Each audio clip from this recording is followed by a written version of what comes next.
everybody, welcome to my channel. Today we're talking about marriage. You know, that thing people do for some reason? Just kidding. I'm kidding.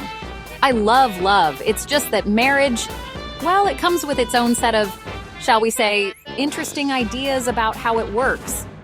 We've all heard those sayings, those little pieces of wisdom about what makes a marriage last. Opposites attract. Never go to bed angry. But are those really true? Do those things really work? That's what we're going to find out today. Get ready to bust some myths, because today we're talking about what actually makes a marriage work.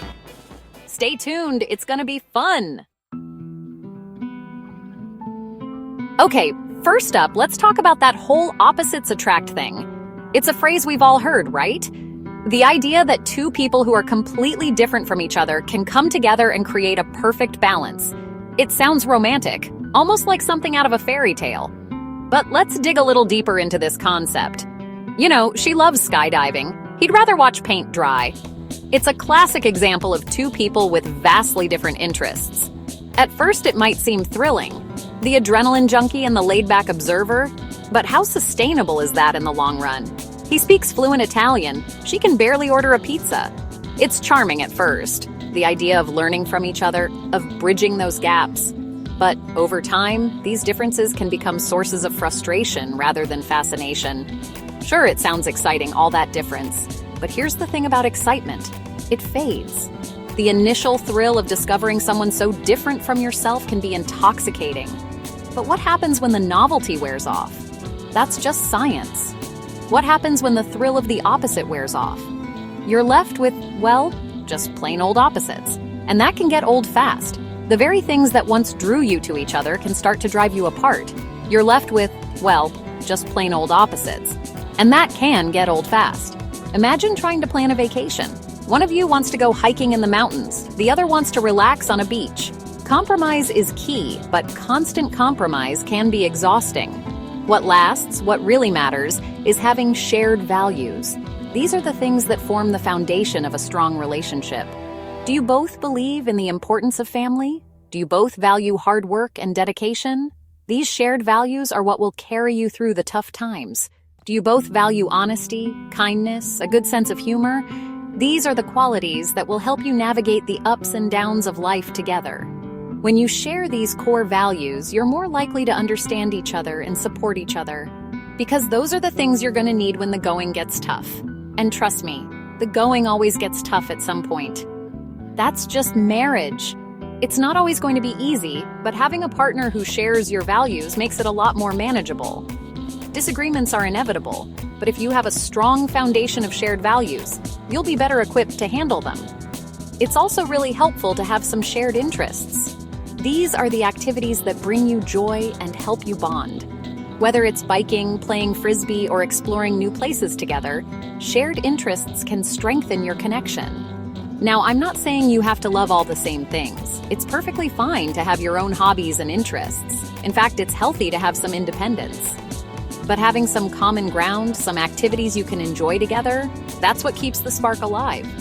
But having some common ground, some activities you can enjoy together, that's what keeps the spark alive.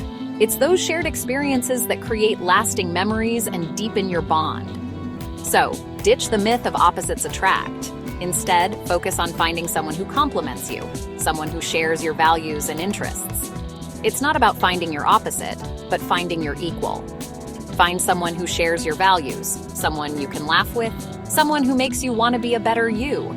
Because at the end of the day, it's those shared values and experiences that will keep your relationship strong. That's a recipe for a love that lasts. A love built on mutual respect, shared values, and common interests.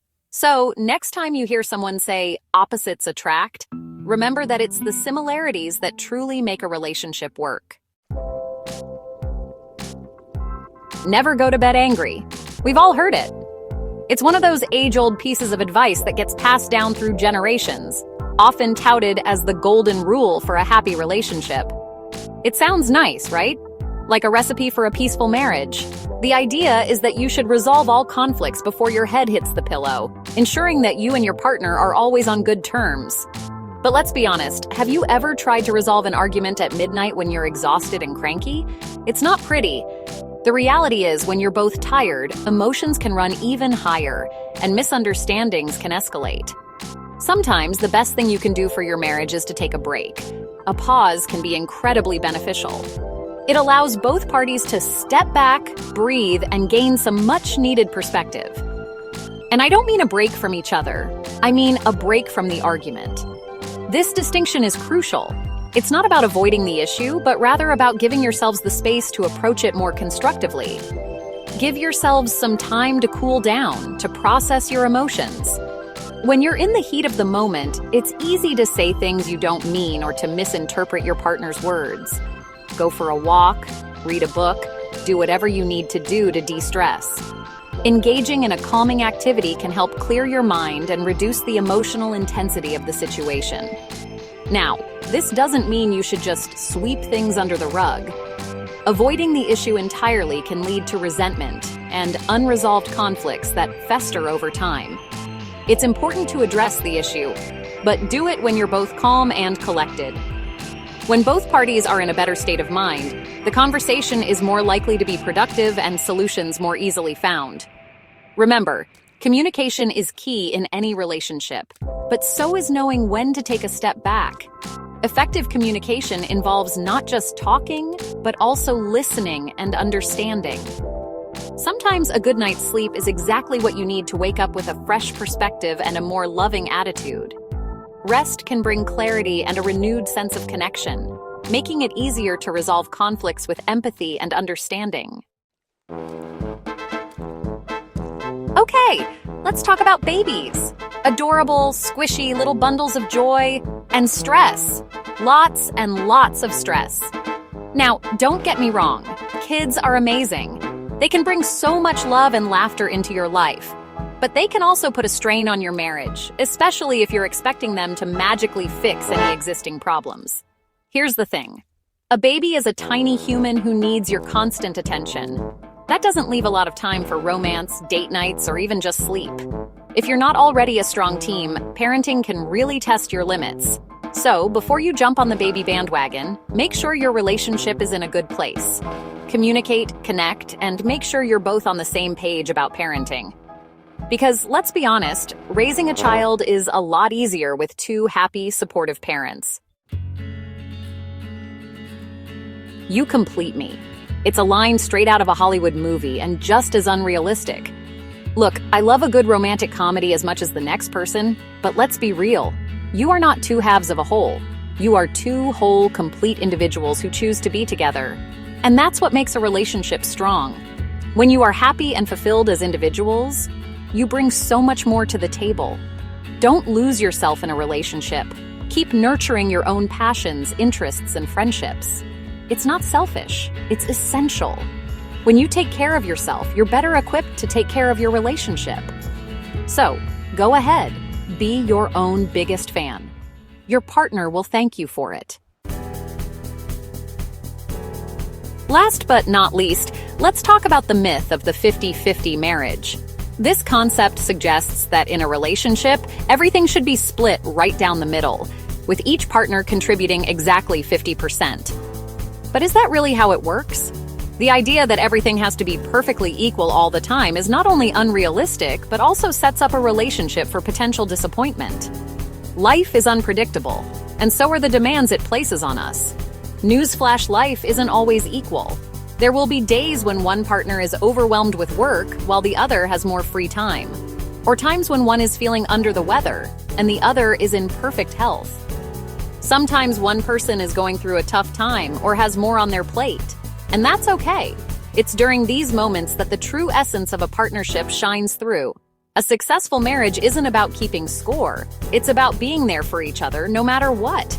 It's about understanding that sometimes you might need to give more than you receive, and that's perfectly fine. It's about stepping up when your partner needs you most, even if it means giving more than 50%. Whether it's taking on extra chores, offering emotional support, or simply being a shoulder to lean on. And trust me, there will be times when you need your partner to give more than 50% too. Life has its ups and downs, and during those challenging times, having a partner who can step up makes all the difference. That's the beauty of a true partnership. You support each other through thick and thin. It's about mutual respect, understanding, and the willingness to go the extra mile for the one you love. So, ditch the scoreboard and embrace the ebb and flow of life. Celebrate the moments when you can give more, and be grateful for the times when your partner steps up for you. Because at the end of the day, it's not about who did what, it's about facing life's challenges together as a team. It's about building a life where both partners feel valued, supported, and loved. Well, there you have it, folks. 5 common marriage myths officially busted. Remember, relationships take work, but they don't have to be a mystery. Focus on building a strong foundation of shared values, open communication, and mutual respect. And don't be afraid to laugh along the way. Thanks for watching. If you found this video helpful, don't forget to like, comment, and subscribe for more content like this. See you next time.